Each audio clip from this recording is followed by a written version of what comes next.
천미 예수님, 한 주일 동안 잘 지내셨나요? 네. 25년 시작한 지 얼마 안 된 것 같은데 벌써 다음 주면 설입니다.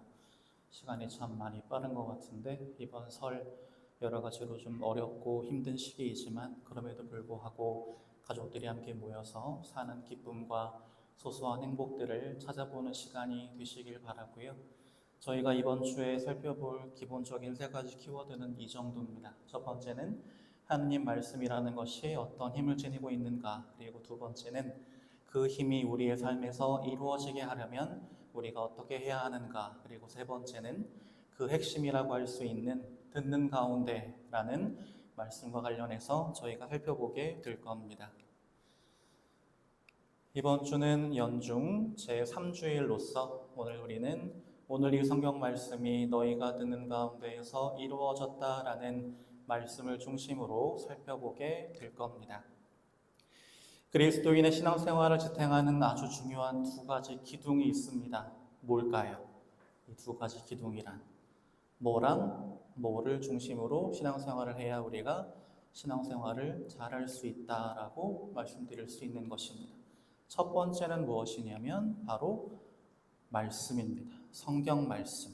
하느님께서, 예수님께서, 그리고 하느님께서 예언자들을 지키셔서 하신 이 말씀들을 우리가 귀 기울여 듣고 마음에 잘 새김으로써 무엇이 그분 뜻에 맞는 옳은 것이고 무엇이 그분 뜻에 거스르는 옳지 않은 것인지를 올바르게 식별하고, 그리고 그 식별한 하느님의 뜻을 우리가 삶 속에서 실천함으로써 하느님과 참된 일치를 이룰 수 있게 해주는 아주 중요한 창구이자 도구이기 때문에 첫 번째 기둥은 성경이라고 할 수 있습니다. 그러면 두 번째 기둥은 뭘까요? 첫 번째 기둥이 말씀이라면 두 번째 기둥은 우리의 구체적인 신앙생활과도 연관이 있다고 할 수 있겠죠. 두 번째 기둥은 바로 그리스도의 몸이라고 하는 것입니다.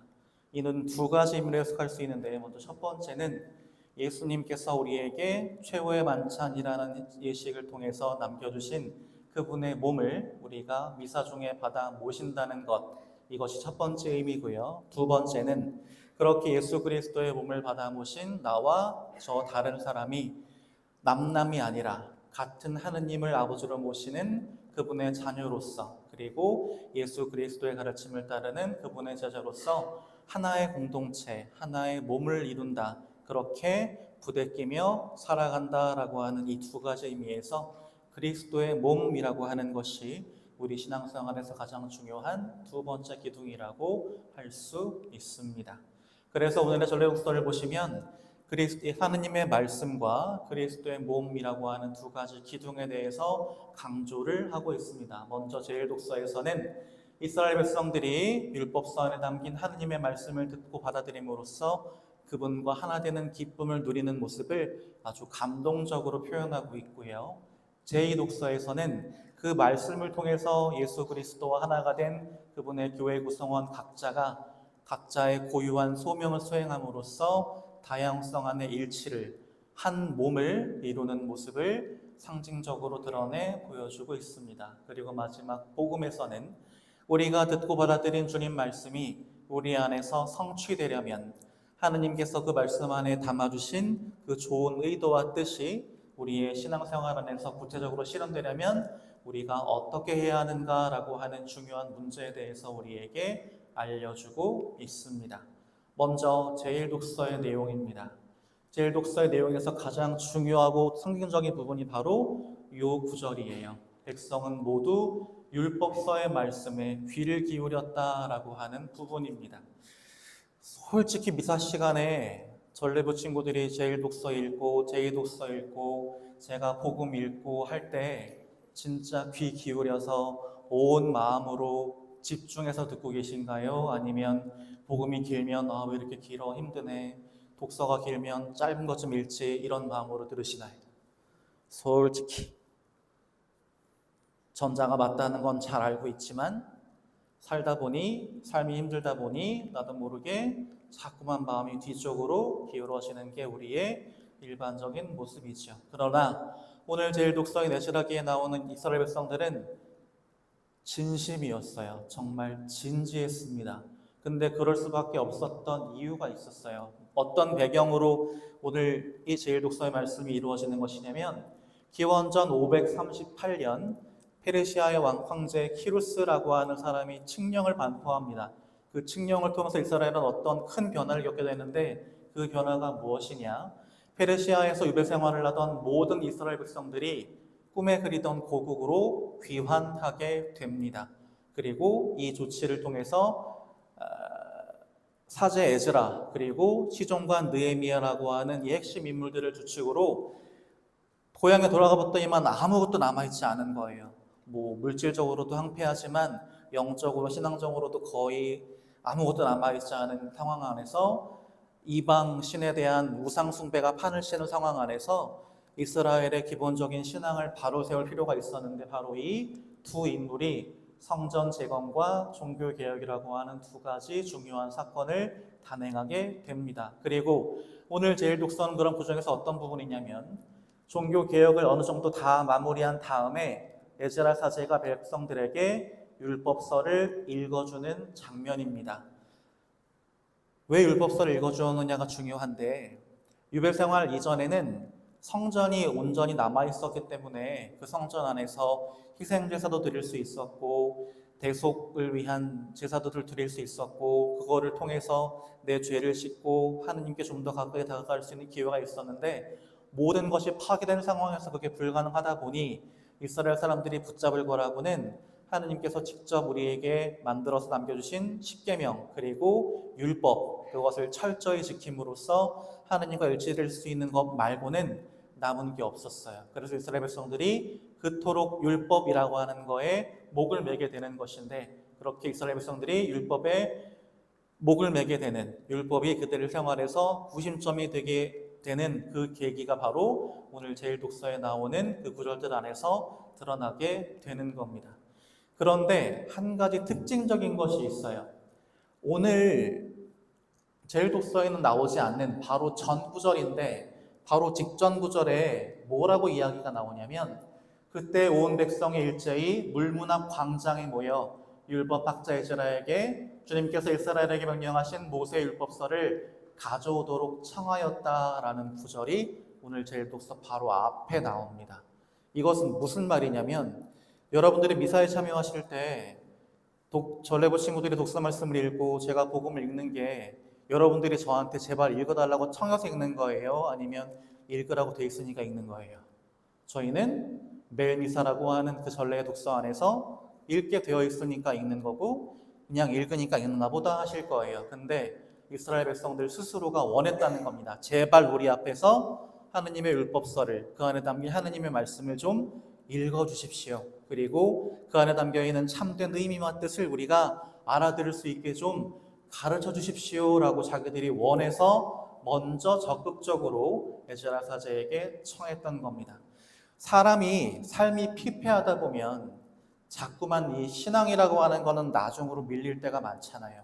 하느님 제가 지금은 너무 바빠서요. 하느님 제가 지금은 먹고 살기에도 빠듯하고 여유가 없어서요 라고 뒤로 밀려나는 게 일반적인데 모든 것이 폐화가 되어 있는 그 상황에서 하루하루 먹고 살기에도 빠듯하고 내일은 어떡하지 라고 하는 걱정을 속에서 살던 그 상황에서 백성들이 다른 그 무엇보다 먼저 하느님의 말씀을 찾고 그 말씀을 듣고자 했다라고 하는 점이 너무나 인상적이고 감동적인 부분인 겁니다. 그러면서 이 사람들은 실제로 심지어 어떤 반응을 보이느냐? 에즈라 사제가 자기들이 부탁한 대로 율법서에 담긴 하느님 말씀을 읽어주자. 그리고 그 안에 담긴 하느님의 사랑을, 하느님의 자비를, 하느님의 섭리를 설명해 주자 울었답니다. 율법의 말씀을 들으면서 온 백성이 울었기 때문이다 라고 나옵니다. 왜 울었을까요? 여러 가지 심정이 왔다 갔다 했을 거예요. 하느님 우리를 이렇게 사랑하시는데 우리가 그분 뜻에 충실하지 못해서 그런 어려움을 겪었구나. 하느님이 우리 때문에 너무나 마음이 아프셨겠구나. 우리가 정말 잘못했구나. 앞으로는 진짜 똑바로 잘 살아야겠구나 라고 하는 여러 복합적인 감정이 북받쳐서 자기도 모르게 눈물을 흘리게 됐던 겁니다. 그래서 슬픔에 울부짖는 것 말고는 아무것도 할 수 없었던 그 비참한 상태에서도 그들은 스스로 원해서 그리고 다른 그 무엇보다 먼저 하느님 말씀을 듣고자 했기에 하느님께서 그 모습을 보셨을 것이고 하느님은 당연히 그들을 어여삐 보시면서 그들의 앞길을 축복하고 인도하셨을 겁니다. 그런 제1독서의 내용이었고요. 그리고 오늘 복음서를 보면 예수님께서 주일에 늘 하셨던 것처럼 회당에 들어가셨다라는 구절이 나옵니다. 여러분들이 주일이면 미사에 오시는 거랑 똑같이 이스라엘 백성들도 그들의 주일, 다시 말하면 안식일이 되면 회당이라고 하는 종교 공간에 가서 하느님 말씀을 선포하는 것을 듣고 그거에 대해서 랍비들이 설명해 주는 것도 듣고 그리고 기도하는 시간도 갖고 하는 종교 활동을 합니다. 저희가 하는 미사와 비슷한 점들도 있는데 한 가지 다른 점이라면 성체성사는 빠져 있지요. 아무튼 매주 주일 그들이 원래 하는 것처럼 회당에서 이루어졌던 그런 종교의식에 예수님이 참여하셨는데 그 예수님이 참여하시던 그 날에 마침 예수님의 순번이 돌아온 거예요. 하느님 말씀을 사람들 앞에서 읽고 선포할 순번이 예수님께 돌아왔고 그리고 마침 또 예수님이 읽으셔야 할 그 성경 두루마리가 뭐가 선택되었냐면 이사야 예언서가 선택되었습니다. 여기까지는 하느님의 섭리, 사회 사람들은 우연이라고 부른 부분입니다. 그러나 그 이후는 예수님의 선택이에요. 예수님께서는 그 두루마리를 펴시고 이러한 말씀에 기록된 부분을 찾으셨다라고 나옵니다. 그리고 오늘 복음에 직접 인용되어 있는 이스라엘 백성들의 구원과 해방과 자유를 선포하는 그 메시지를 예수님께서 사람들 앞에서 장엄하게 읽고 선포하시는 모습이 나오지요. 그럼 여기서 우리는 한 가지 궁금증을 갖게 됩니다. 예수님은 왜 하필이면 이사야 예언서에 있는 그 수많은 내용 중에 그 구원과 해방에 대한 메시지를 고르셨는가라는 궁금증이 생기는데 그 구절을 고르신 이유는 예수님께서 이제부터 본격적으로 시작하실 공생활이 바로 그 모든 것들을 사람들에게 보여주시는 것이기 때문입니다. 이스라엘 백성들에 있어서 신앙생활의 중심이 원래는 하느님의 말씀이었는데 자기들도 모르는 사이에 외적인 형식으로 옮겨가 버렸습니다. 그렇게 된 이유는 아까도 말씀드린 것처럼 그들이 기댈 것이라고는 율법 하나밖에 없는데 그거를 정말 철저하게 잘 지키는 것 말고는 구원받을 방법이 없는데 그러다 보니 그 율법을 글자 하나, 문장 하나조차도 어기지 않고 철저히 지켜야겠다라고 하는 아주 굳은 각오가 생겼고요. 그렇게 하기 위해서 율법을 더 잘 지키기 위한 보조규정을 만들고 그 보조규정도 잘 지키기 위한 또 다른 보조규정을 만들다 보니 원래는 10개로 출발했던 10계명이 나중에는 613개나 되는 어마어마한 가지수의 규정으로 늘어나 버린 겁니다. 그러다 보니 나중에 무슨 일이 생겼느냐? 율법에 담긴 근본 정신을 제대로 실천하고 싶어도 그 글자 하나하나 지키는 거에도 버거워서 그럴 수가 없는 상태가 됩니다. 다시 말해서 외적인 형식, 내가 이걸 어겼나 안 어겼나, 마치 우리가 도로에서 운전할 때 신호를 위반했냐 안 했냐, 속도를 넘겼냐 안 넘겼냐만 신경 쓰는 것처럼 이스라엘 백성들도 내가 하느님 말씀을 하나님께서 명확하게 너 이거 하지마 라고 하신 걸 어겼나 그러지 않았나, 지켰나 그러지 않았나라고 하는 거에만 집중하게 되었고 그렇게 형식적인 사람으로 변화되어 갔던 것이지요. 그래서 예수님은 그런 점들을 바로잡으시기 위해서 종교 지도자들이 원래 자기들이 해야 할 역할을 하지 않고 율법을 마치 무기처럼 휘두르면서 그것을 이용해서 자기들이 더 다른 사람들보다 거룩하고 의롭다라고 하는 것을 드러내고 과시하고 제대로 율법을 지키지 못하는 백성들을 단죄하고 심판하고 하는 것에만 열을 올렸던 그들을 대신해서 이 사람들의 신앙을 올바로 세우기 위한 중심을 내가 다시 바로잡고 세워야겠다라고 하는 이 생각을 예수님께서 하셨고 그 중심을 무엇으로 삼고자 하셨냐면 이사야 예언서에 있는 하느님의 말씀으로 삼고자 하셨던 겁니다. 이게 바로 그 전문이에요. 주님께서 나에게 기름을 부어주시니 주님의 영이 내 위에 내리셨다. 주님께서 나를 보내시어 가난한 이들에게 기쁜 소식을 전하고 잡혀간 이들에게 해방을 선포하며 눈먼 이들을 다시 보게 하고 억압하는 이들을 해방시켜 내보내며 주님의 은혜로운 애를 선포하게 하셨다라고 적혀 있는 부분을 직접 읽으십니다. 율법학자들은 심판과 단죄를 강조하는데, 율법학자들은 벌 주는 하나님, 무서운 하나님을 강조하는데, 예수님은 그렇지 않아 라고 그들의 잘못된 생각을 반박하신 겁니다. 하나님은 자비로운 분이야. 하나님은 사랑이 넘치시는 분이야.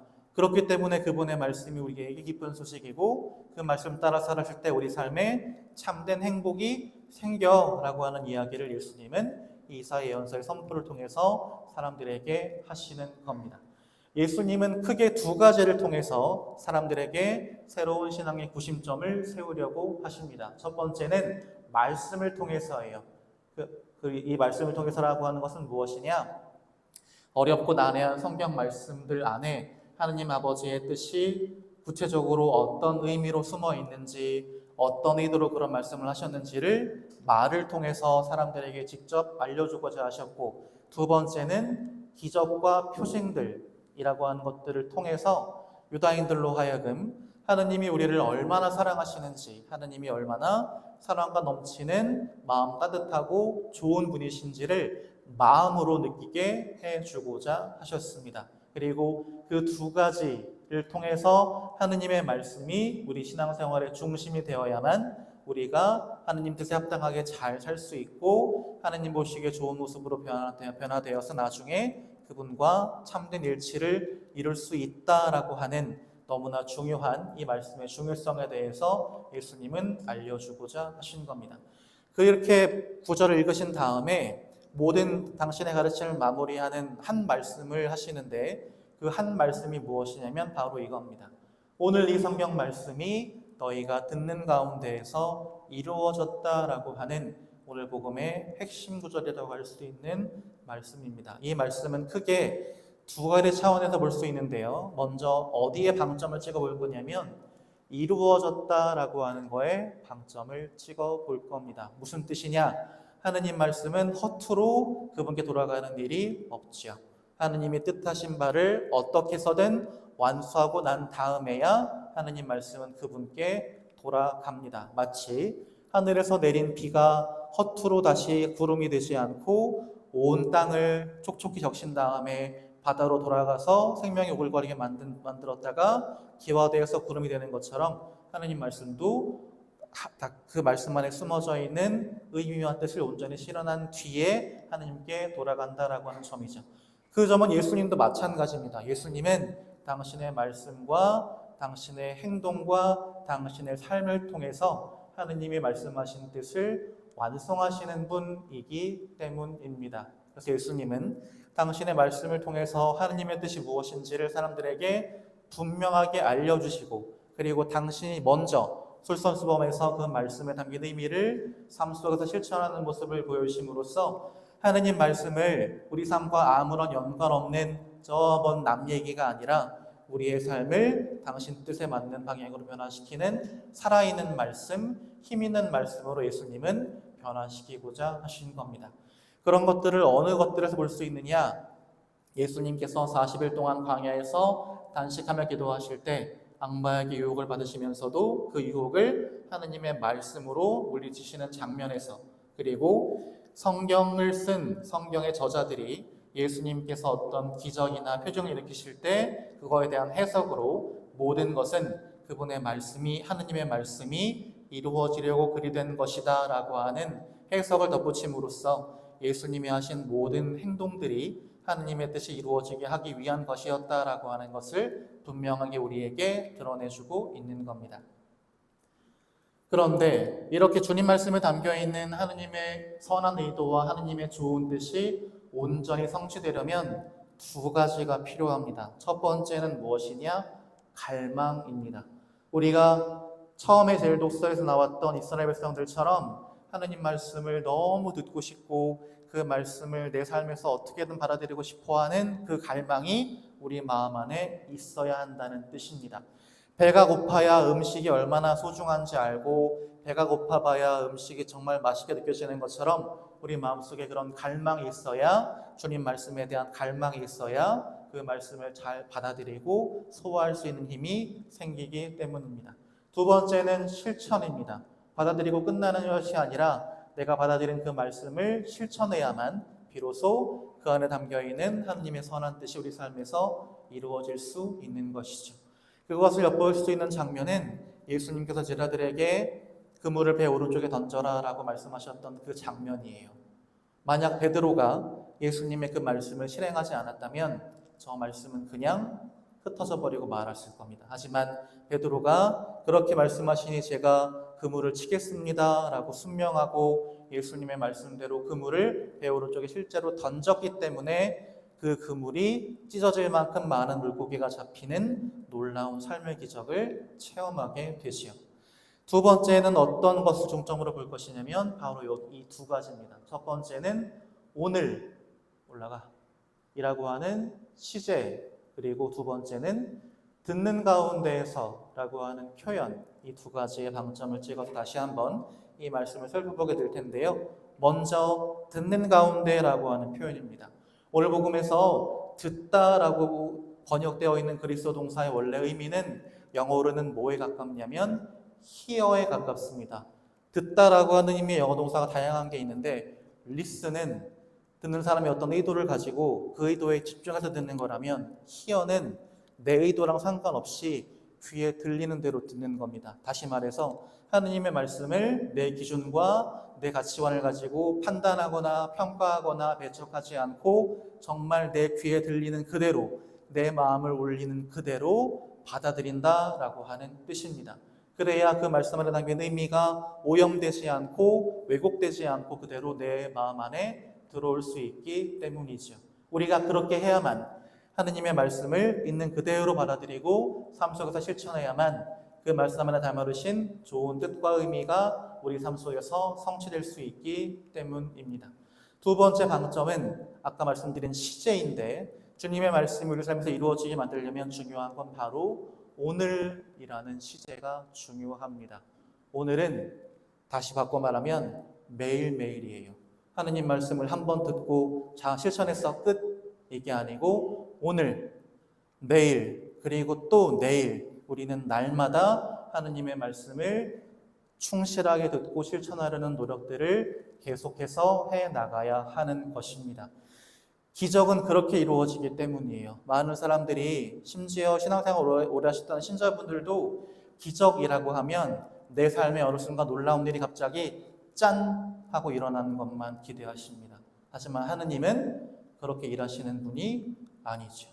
밭에서 자라는 식물 하나가 자랄 때에도 농부는 하느님의 의도에 따라서 그 씨앗을 땅에 심고 줄 수 있는 만큼 물을 주고 잡초를 뽑아주는 것만 할 뿐 그 씨앗이 어떻게 싹이 트고 어떻게 자라고 어떻게 열매 맺는지는 모릅니다. 그 모든 건 하느님이 하시는 일이기 때문이죠. 하지만 중요한 건 하느님의 그런 뜻에 따라서 물을 주고 김 매고 하는 매일의 노력이 있었기 때문에 하느님의 섭리 안에서 그 작물이 열매를 맺는 것처럼 하느님 말씀도 마찬가지라는 뜻입니다. 하느님이 우리 마음 안에 말씀이라는 씨앗을 심어주셨으면 아 좋은 말씀이다 하고 그냥 저 뒤로 치워버리는 게 아니라 이 말씀이 내 삶에 무슨 의미일까? 하느님이 이 말씀을 왜 내 마음에 머무르게 하셨을까? 나는 이 말씀이 내 삶에서 의미 있게 하려면 나는 그러면 어떤 노력들을 할 수 있을까를 늘 생각하면서 거기에 신앙과 실천에 물을 주고 그리고 중간중간 생겨나는 어떤 잡념과 분심과 그리고 악마의 유혹과 그런 잡초들을 뽑아주고 하는 노력들을 매일매일 해야만 하느님의 말씀이 우리 마음 안에서 싹을 틔우고 자라서 구원이라는 그리고 신앙생활의 참된 기쁨과 보람이라는 열매를 맺을 수 있다라고 하는 이야기를 예수님은 저 말씀을 통해서 우리에게 하고 계신 겁니다. 이게 주님께서 우리에게 말씀하시는 모습이에요. 아까 아침에 주일학교 학생들에게 이야기하면서 뭐라고 설명했냐면 하느님 말씀은 엄마의 잔소리랑 똑같아요 라고 이야기했어요. 왜 똑같을까요? 엄마의 말씀이 잔소리가 되는 이유는 뭘까요? 내가 안 들으니까 제발 좀 일어나면 이불 좀 개라. 학생들은 제발 좀 먼저 숙제하고 놀아라. 제발 공부 좀 밀려서 하지 말고 평상시에 좀 해라. 해도 우리 애들 안 듣죠. 그리고 숙제해라, 공부해라, 핸드폰 좀 그만해라는 말을 제일 싫어해요. 제일 안 들으면서. 그래서 어머니의 말씀을 잔소리로 만들죠. 근데 우리도 똑같습니다. 하느님께서 우리의 구원을 위해서, 우리의 참된 행복을 위해서, 우리의 마음에 대고 우리의 영혼에 대고 계속 말씀하시는데 우리가 귀를 막고 있으면, 그리고 그 말씀을 잔소리로만, 나를 힘들게 하고 나를 귀찮게 하는 잔소리로만 여기면서 한쪽 귀로 듣고 한쪽 귀로 흘리면 하느님 말씀도 그냥 잔소리로 끝나는 겁니다. 그러면 우리 삶에서 열매 맺을 수 있는 기회가 사라지겠죠. 그래서 우리 이번 한 주를 지내시면서 주님께서 우리에게 하시는 저 구원의 말씀들이 잔소리로 터지지 않도록 우리 마음 안에 착실하게 싹을 틔우고 자라서 신앙의 기쁨과 의미와 보람이라는 열매를 맺도록 하나님 말씀을 귀 기울여 듣고 받아들이고 따르려는 노력들을 이번 한 주 충실하게 한번 해보시면 좋겠습니다.